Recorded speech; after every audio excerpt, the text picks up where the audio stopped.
તો પ્રિયંકા ગાંધીને કોંગ્રેસે મહાસચિવ બનાવી પૂર્વ ઉત્તર પ્રદેશની જવાબદારી સોંપી છે, ત્યારે ગુજરાતમાં ગાંધી પરિવાર સાથે જોડાયેલા એક મોટા સમાચાર અમે તમારા માટે લઈને આવ્યા છીએ। સૌ કોઈ જાણે છે કે પ્રિયંકા અને રાહુલ ગાંધીના દાદા ફિરોઝ ગાંધીનું કનેક્શન ગુજરાતના ભરૂચ સાથે જોડાયેલું છે। ભરૂચના જૂના વિસ્તાર એવા કોટ પારસી વાડમાં ફિરોઝ ગાંધીના વડવાઓ રહેતા હતા। ભરૂચના પારસી અગિયારી પંચાયતની બાજુમાં આવેલું આ મકાન સાક્ષી છે ભરૂચમાં ફિરોઝ ગાંધીના પરિવારના ઇતિહાસનો, કારણ કે આ જ મકાનમાં ગાંધી પરિવારનો વંશવેલો આગળ વધ્યો હતો। અત્યારે ફિરોઝ ગાંધીના પરિવારના મકાનની માલિકી હોમી હોમાવાલા નામના વ્યક્તિ પાસે છે। ખાસ વાત એ છે કે આ મકાનમાં રહેતા લોકોને પણ ખબર નથી કે આ મકાન ફિરોઝ ગાંધીના પરિવારનું હતું, કારણ કે આ અંગે કોઈ દસ્તાવેજી પુરાવા મળતા નથી। થોડા વર્ષો પહેલા રાહુલ ગાંધીના પિતરાઈ ભાઈ વરુણ ગાંધી આ મકાનની મુલાકાતે આવ્યા હતા। જો કે ફિરોઝ ગાંધીના પત્ની ઇન્દિરા ગાંધી, સંતાનો સંજય અને રાજુ ગાંધીના સંતાનો રાહુલ ગાંધી હજી સુધી ભરૂચમાં આ મકાનને જોવા પણ નથી આવ્યા। ભરૂચનો આ એક એવો વિસ્તાર છે જ્યાં પારસી કોમ્યુનિટી વર્ષોથી રહે છે। વર્ષો એટલે કે 200 વર્ષ પહેલાનો ઇતિહાસ પારસીઓનો અહીંથી લખાયેલો છે। આપણે અહીં એવા વિસ્તારમાં છે જ્યાં ફિરોઝ ગાંધીનો જન્મ થયો હતો એવું કહેવામાં આવે છે। એવી લોકોમાં વાતો પ્રસરેલી છે। વરુણ ગાંધીએ પણ અહીં મુલાકાત લીધી છે ફિરોઝ ગાંધીના મકાનની, કે એમના પૂર્વજોના મકાનની। ત્યારે આપણે અહીં પારસી પંચાયતના જે પ્રમુખ છે, મુખ્ય જે આગેવાન છે, તેમને મળીશું। શું નામ આપનું? હોમી હોમાવાલા।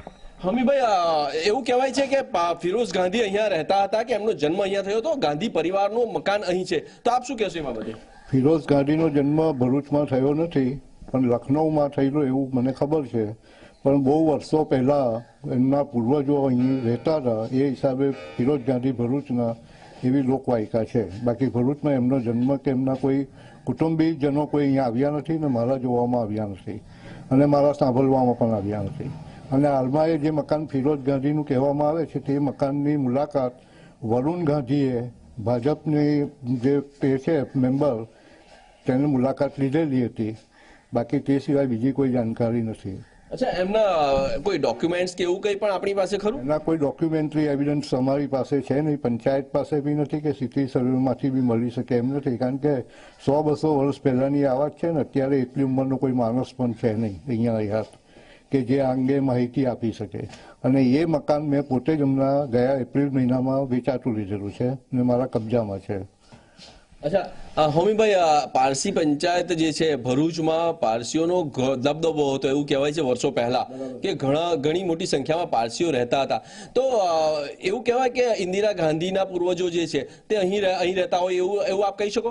હું નહીં કહી શકું, પણ એવું સાંભળવામાં આવેલું કે બહુ વર્ષો અગાઉ, આ 100 વર્ષ પહેલાની વાત છે, એટલે અત્યારે તો કોઈની પાસે આ અંગેની માહિતી હોઈ શકે નહીં।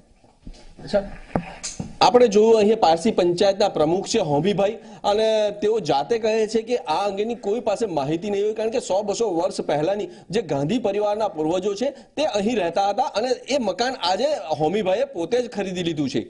ભરત ચુડાસમા, ઝી24 કલાક, ભરૂચ।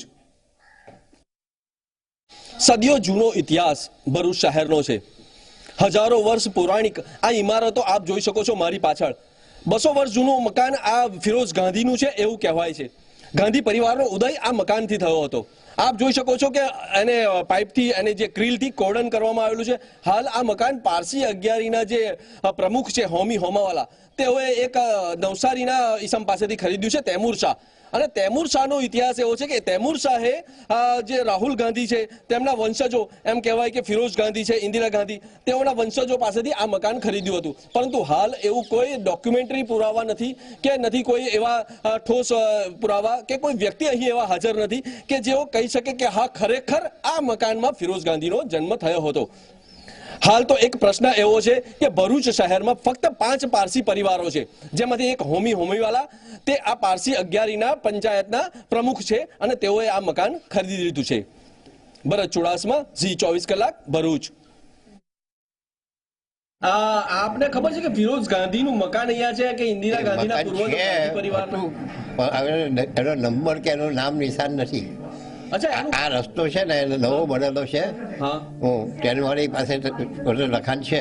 અચ્છા, કઈ સાલમાં આ રસ્તો બનેલો? હા, લગભગ 1912 કે 13 બનેલો છે. અચ્છા હવે એમાં આપની પાસે કોઈ દસ્તાવેજો કે એવું કઈ કાગળ ખરું? મારી પાસે છે બધું, પણ આ માણસનું નામ નથી. ફિરોઝ ગાંધીનું નામ નથી? ના, ફિરોઝ ગાંધીનું નામ, બાપનું નામ નથી. છે એક નામ પર, એની પાછળ સરનેમ નથી.